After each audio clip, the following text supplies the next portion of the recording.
بسم اللہ الرحمن الرحیم، السلام علیکم۔ میں ہوں آپ کا میزبان سلمان علی اور آپ دیکھ رہے ہیں ہمارا پروگرام تجزیہ ود سلمان۔ آج کی اس ایپیسوڈ میں دو تین ایشوز ہیں، خاص طور پہ مقامی سیاست اور سیلاب کی صورتحال، اس کو ہم ڈسکس کریں گے، تجزیہ کریں گے آپ کے سامنے۔ اس کے علاوہ پڑوسی ملک چائنا میں شنگھائی کانفرنس جو ہوئی ہے اس کو زیر بحث لائیں گے، اس کا تجزیہ کریں گے کیا صورتحال ہے اور اس کے بعد خطے میں کیا ہونے کی توقع کی جا سکتی ہے، کی جا رہی ہے۔ اس کے علاوہ حسب معمول جو فلسطین اور قابض اسرائیلی افواج کے درمیان جنگ ہے، جس کے نئے ایپیسوڈ میں یمن نے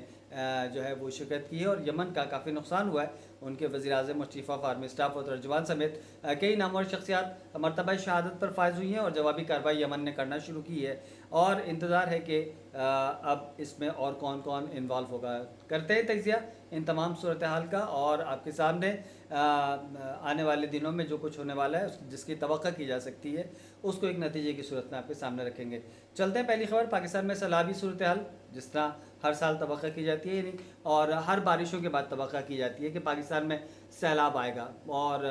بقول کہ لوگ دعائیں کرتے ہیں کہ سیلاب آئے تاکہ اس کی آڑ میں امداد کے نام پر جو کچھ بھی ملے گا وہ ان کے لیے کافی ہوگا۔ دروغ پر گردن راوی، ماضی کی کئی ملینز کی جو امداد ہے وہ لوگوں تک پہنچی یا نہیں پہنچی یہ سوالیہ نشان ہے، لیکن آئی ضرور ہے، گئی کہاں یہ کسی کو نہیں پتہ۔ ویسے ہم نے گزشتہ جب ہمارا دوسرے نام سے چینل موجود تھا اس میں بھی ہم نے کووڈ کے زمانے میں بھی امدادی کارروائیوں کے بارے میں اس بات کے لیے ایک جملہ کہا تھا، اور وہ جملہ میں دہرانا چاہتا ہوں کہ ہمارے یہاں کی حکومت اس بارے میں بالکل اسلامی طرز فکر کے حامل ہے کہ دینے والے ہاتھ یعنی ایک ہاتھ کی خبر دوسرے ہاتھ کو نہیں ہو۔ وہ اتنی احتیاط کے ساتھ کام کرتے ہیں کہ خود ان کے اپنے دونوں ہاتھوں کو پتہ نہیں ہوتا کہ کس ہاتھ میں رقم آئی اور کہاں خرچ ہوئی، تو خود ان کے بھی فرشتوں کو نہیں پتہ کہ امداد آتی ہے تو جاتی کا ہے، تو باقی لوگوں کا پتہ ہونا یا لوگوں کے علم میں ہونا یہ تو سوال ہی پیدا نہیں ہوتا۔ سیلاب کی صورتحال، لیکن اس کے ساتھ ساتھ جو کچھ ہوا ہے وہ علیمہ خان یعنی عمران خان کی بہن پر انڈے پریس کانفرنس کے دوران پھینکے گئے، اور جو ان کو لگے بھی، اور اگر یہ کسی سیاسی شخصیت کی کارکردگی کے جواب میں ہو تو کسی حد تک قابل برداشت ہے۔ یعنی بعض پارٹی کے سیاستدان یا حکمران جب وہ الیکشن کے زمانے میں واپس جاتے ہیں اور اب ان کی کارکردگی زیرو ہو یا عوام کا رد عمل انہیں فیس کرنا پڑے اور عوام ان کے اوپر ٹماٹر اور انڈے پھینکیں، تو سمجھ میں آتا ہے کہ ظاہر ہے کہ وہ ان کا تعلق براہ راست عوام سے اور سیاست سے۔ لیکن علیمہ خان سیاست میں نہیں ہے اور انہوں نے بارہا اس بات کا اعادہ کیا ہے کہ ان کا سیاست میں آنے کا کوئی ارادہ نہیں ہے۔ تاہم ان کے ساتھ اس قسم کی کسی واردات کا ہونا یہ اخلاقی پستی کا سبب ہے، اس میں کوئی دو رائے نہیں ہو سکتی۔ ظاہر ہے کہ ہمارے یہاں کے سماج کے کچھ جو ہے وہ اخلاقی اقدار ہیں، کچھ معیارات ہیں، بہرحال گندی سیاست کے نام پر انہیں پامال کرنے کی اجازت نہیں دی جا سکتی۔ یہ تو پاکستان کی صورتحال ہے۔ آنے والے دنوں میں ظاہر ہے کہ اس قسم کی روش اگر پنپتی ہے اور زور پکڑتی ہے تو ظاہر ہے کہ پھر گھر سبھی کے جلیں گے، کیا ہے وہ اس قسم کا مصرع کہ دیا کسی کا نہیں اور ہوا کسی کی نہیں اور آندھی کسی کی نہیں۔ لیکن ساتھ ساتھ شنگھائی کانفرنس جو پڑوسی ملک چائنا میں ہوئی ہے اور جس کو برکس کی میٹنگ بھی کہا جا سکتا ہے، یعنی جو نیا الائنس بن رہا ہے دنیا میں، جنہوں نے اپنی کرنسی بھی شو کر دی ہے کچھ مہینوں پہلے، اور اس میں انڈیا پر ایک سوالیہ نشان تھا، لیکن انڈیا کی بھرپور شرکت نے اس سوالیہ نشان کو غائب کیا ہے، اور یہ محسوس ہوتا ہے کہ خطے میں انڈیا، چائنا اور رشیا سمیت، ایران سمیت، کوریا سمیت جو ہے وہ بڑے ممالک جو خطے میں نفوذ رکھتے ہیں اور کل ملا کر دنیا کی نصف سے زیادہ آبادی کا والیوم بھی رکھتے ہیں، یعنی انڈیا، چائنا، رشیا اور ایران اور ان سب کو ملا لیا جائے تو دنیا کی آدھی سے زیادہ آبادی شمار کی جا سکتی ہے، یعنی آدھی سے بڑی دنیا۔ تو آپ اندازہ کر سکتے ہیں کہ ان کی مارکیٹ کتنی بڑی ہوگی، ان کا والیوم کتنا بڑا ہوگا، یہاں تجارت کتنی زیادہ ہوگی۔ تو آدھی سے زیادہ دنیا اگر ایک طرف کھڑی ہو جائے تو ظاہر ہے کہ وزن بھی اس طرف ہوگا، اور مجھے کہنے میں کوئی وہ نہیں ہے کہ انڈیا نے جتنا بڑا ڈیم بنایا ہے اور اس کے پانی کے وزن سے دنیا اپنے محور میں چند سینٹی میٹر جو کھسکی ہے، ماہر ارضیات یہ کہتے ہیں، ماحولیات یہ کہتے ہیں، اور موسموں میں جو تبدیلی آ رہی ہے اسی ڈیم کی وجہ سے آ رہی ہے۔ تو چائنا اس بات کی قدرت رکھتا ہے کہ وہ دنیا کے تناسب کو جو ہے وہ بگاڑ سکے، اور یہ محسوس ہوتا ہے کہ شنگھائی کانفرنس میں ایسا ہی ہوگا۔ رہی بات انڈیا کی، تو انڈیا کے کردار پر اب ہم کوئی بات کریں گے تو ظاہر ہے کہ ہم اس کو بطور تجزیہ لینا چاہیے۔ ظاہر ہے کہ 78 برسوں میں انڈیا میں ایسی جمہوریت ہے کہ جس کا ہم نے مشاہدہ کیا، جس کے لیے پاکستان میں لوگ ترستے ہیں، اور اتنی جمہوریت ہے، حتیٰ کہ ان کے آئین میں جو 2 سال کے عرصے میں بنا لیا گیا تھا، یعنی 1949 میں، 47 میں ملک بنا، 49 میں ان کا 2 سال کی مدت میں آئین بن گیا تھا۔ اس آئین میں واضح طور پہ لکھا ہے کہ یہ ایک ڈیموکریٹک اسٹیٹ ہے اور سیکولر اسٹیٹ ہے۔ تو انہوں نے اپنے ڈیموکریٹک ہونے کو اتنا کانفیڈنٹلی رکھا ہے کہ 78 سالوں میں وہاں کبھی کوئی ڈکٹیٹر، کبھی کوئی آمر، کبھی کوئی اس قسم کی بات نہیں ہوئی۔ ایک بات، پہلی بات۔ دوسری بات یہ کہ اس قدر جمہوری انداز کو انہوں نے برقرار رکھا ہے کہ جب جمہوریت یہ طے کیا کہ اب اس ملک میں ایک مذہبی پارٹی کو حکومت کرنے کا حق دیا جائے، انہوں نے دے دیا۔ ہندوتوا کا پرچار کرنے والے بی جے پی کو انہوں نے حکومت دے دی۔ وہاں کسی نے مداخلت نہیں کی کہ یہ آئین کی خلاف ورزی ہوگی، یہ سب کچھ ہوگا۔ انہوں نے کہا پہلی بات یہ کہ ہمارا ملک ایک ڈیموکریٹک اسٹیٹ ہے، جمہوری ریاست ہے، جو عوام کی اکثریت نے فیصلہ کیا ہے کہ ہندوتوا کا پرچار کرنے والی بی جے پی کو حکومت دی جائے تو دے دی گئی۔ نان سیکولر گورنمنٹ کو پارٹی کو حکومت کرنے کا اختیار دے دیا گیا، اور وہ گزشتہ 2 دہائیوں سے حکومت کر بھی رہے ہیں، ٹھیک ہے نا۔ 1.5 دہائی تو ہو ہی گئی، یعنی 2 ٹرمز تو ہو ہی گئے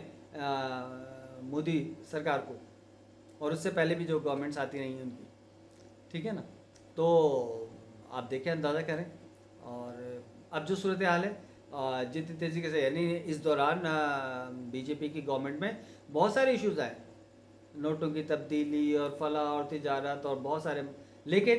مودی سرکار اپنی جگہ رہی۔ ہم مودی سرکار کی کوئی حمایت نہیں کر رہے، لیکن مسئلہ یہ ہے کہ بی جے پی اور اینٹی امریکن کیمپ جو شنگھائی میں موجود تھا، ظاہر ہے کہ اب دیکھنا یہ ہے کہ مودی سرکار کے خلاف یا انڈیا کی موجودہ گورنمنٹ کے خلاف کون کون سے فیکٹر ایکٹیو ہوں گے، تو اندازہ ہوگا کہ شنگھائی کانفرنس کی گونج کہاں کہاں گئی ہے، اور اس پہ عمل کرنے کے لیے کون کون سے افراد ایکٹیو ہیں، کون کون سے کریکٹرز جو ہے وہ مارکیٹ میں نظر آئیں گے۔ ہمیں مودی سرکار سے کوئی ہمدردی نہیں ہے، لیکن اینٹی امریکن کیمپ کو ہم دیکھیں گے کہ وہ کس نہج پہ چل رہا ہے۔ ظاہر ہے کہ جب آدھی دنیا کی مارکیٹ جو ہے وہ ایک طرف کھڑی ہوگی، اور یہ بڑے ممالک لوکل کرنسی میں یا اپنی ایجاد کردہ کرنسی میں، جس کو وہ برکس کی کرنسی کا نام دیا جا رہا ہے، اس میں کام کریں گے یا لوکل کرنسی میں کام کریں گے، تو اس سے امریکہ کی معیشت پر ایک کاری ضرب لگے گی، اور جس کو امریکہ برداشت نہیں کر سکے گا، اور اس کے لیے وہ ہر ایک قدم اٹھانے کے لیے اپنے آپ کو تیار رکھے گا۔ تیسری بات جس کے لیے ہم اس وقت موجود ہیں یہاں پہ تجزیہ کرنے کے لیے، وہ خلیج کی صورتحال ہے۔ اور ظاہر ہے کہ اس دوران یمن پر اسرائیل نے، قابضہ یہودی افواج نے جو حملہ کیا، اس میں یمن کی گراں قدر شخصیات، ان کے پرائم منسٹر، ان کے چیف آف آرمی اسٹاف اور ان کے ترجمان اور کئی افراد جو ہے وہ مرتبہ شہادت پر فائز ہوئے، جس کے بعد یمن نے بھی اپنے میزائل جو ہے وہ آزمائے ہیں، اور تل ابیب میں اور ان کے ہوائی اڈوں پر اور ان کے افواج پر، جس سے یہ ثابت ہوتا ہے کہ جنگ بھی جاری ہے، اور یہ جو دعویٰ کیا جا رہا تھا کہ حماس کو ختم کر دیا گیا اور خطے میں جو ہے وہ اسرائیل اپنی برتری کو ثابت کر رہا تھا، خاص طور پر شام کی صورتحال کو لے کر، تو ایسا کچھ ہوتا نظر نہیں آ رہا، اور لگتا یہ ہے کہ آنے والے دنوں میں یہ جنگ کا دائرہ مزید بڑھے گا، اور ایک سانس لینے کے بعد اور اپنی قوتوں کو مجتمع کرنے کے بعد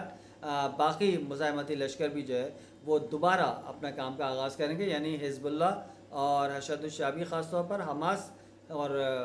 القسام بریگیڈ تو آلریڈی میدان میں موجود ہے، اور وہ قربانیاں بھی دے رہے ہیں اور جنگ بھی کر رہے ہیں۔ انہوں نے کافی زیادہ نقصان بھی قابض یہودی افواج کو پہنچایا گزشتہ دنوں میں، جس کا اعتراف خود یہودی میڈیا بھی کرتا آ رہا ہے، اور بین الاقوامی میڈیا نے بھی کیا۔ اور پھر اس کے ساتھ ساتھ خاص طور پر جو نوٹ کرنے والی بات ہے کہ وہ مغربی دنیا میں جنہوں نے انتہائی مثبت کردار ادا کیا ہے فلسطین کے حق میں آواز اٹھانے کے لیے، مجھے یعنی یہ فخر ہے کہ وہ افراد جن کا جو ایتھسٹ کہلاتے ہیں، جو لادین کہلاتے ہیں، جن کا مذہب سے کوئی تعلق نہیں یا کرسچینٹی سے ان کا تعلق ہے، عیسائیت کا نام لیتے ہیں، تو وہ ان 1.5 ارب مسلمانوں کے مقابلے میں انہوں نے کم از کم زیادہ خودداری، حمیت اور غیرت کا مظاہرہ کیا ہے کہ انہوں نے مظلوموں کی حمایت میں کر۔ لیکن یاد رکھیں، دنیا میں صرف 2 طبقے ہیں، ہم اپنے دوستوں کو یہ بتاتے ہیں، اپنے شاگردوں کو یہ بتاتے ہیں، اپنے اسٹوڈنٹس کو اس بات کی تعلیم دیتے ہیں، دنیا میں صرف 2 گروہ پائے جاتے ہیں، ایک ظالم اور ایک مظلوم۔ آپ کس طرف ہیں؟ ظالموں کے ساتھ ہیں یا مظلوم کے؟ تو آپ کو پروف کرنا پڑے گا آپ مظلوموں کے ساتھ ہیں۔ آپ کو یہ ثابت کرنا پڑے گا کہ آپ مظلوموں کے ساتھ ہیں، ان کے لیے آواز بلند کرنی پڑے گی۔ اور یورپ میں طلبہ نے،